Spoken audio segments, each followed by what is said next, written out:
Howdy folks, just talk about on one of my previous videos I've been looking for some French aircraft, and I went shopping today and I managed to find these two. One's at the bottom. I'm not sure how you pronounce the one in the blue box. Is it Airzone kit 148? I'm not sure how you pronounce that plane, but is it Pex? That I'm not sure. It's a 630 one, which is this one here. I'm not sure how you pronounce that, but I managed to find that French aircraft. A bit similar to the German Pencil, they called it. Aircraft, nickname Pencil. I'm not sure what the aircraft's called. Is it the JU-88? No, not JU-88.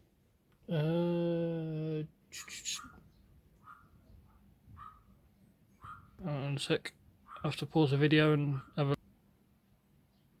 Right, I just found out what it was. It was the German Dornier 17. That's what this aircraft looks a bit like. It's a bit like a Dornier, but it's a French version. I got this special hobby. I'm not sure how you pronounce that either. I do have difficulty with reading, by the way.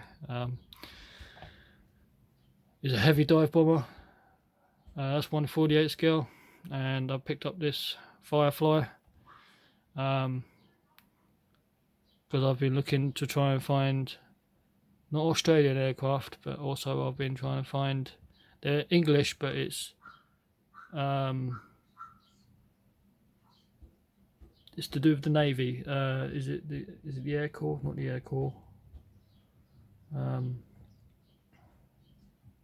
But it's the part. It's naval aircraft, but it was based in the Pacific, helping the Americans fight the Japs and stuff. Because not only were the British fighting in Europe, we were fighting over in the Pacific with the Americans, and the Americans were obviously over in Europe as well. So not a lot of people know that. So Australians, New Zealand, Americans, British fighting Japanese and stuff. And then in Europe, it's Americans, English, Canadians, French, Russians fighting Germany, and so forth, and against Italy. Italy's on the German side. Spain, they had a little civil war, their own thing. They used some German 109s very early, but they didn't fight with the Germans. They were on the German side, but they never actually come into the war. Yeah, there you go, guys. There's a couple of kits that I picked up. I've managed to find some French aircraft. They're quite old kits, not recently new. I've already checked them out, see if they're all right before buying them and so forth. They're all good.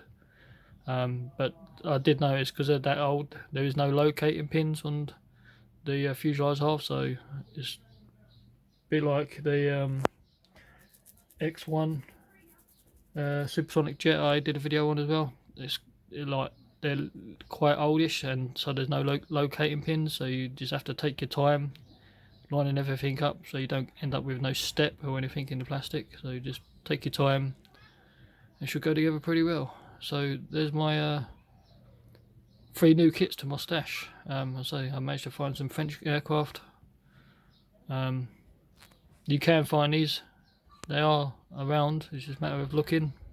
I got them reasonable prices. It was a clearance sale for these ones, so managed to get them reasonable. Ladies, like, comment, subscribe, and I'll catch you next time.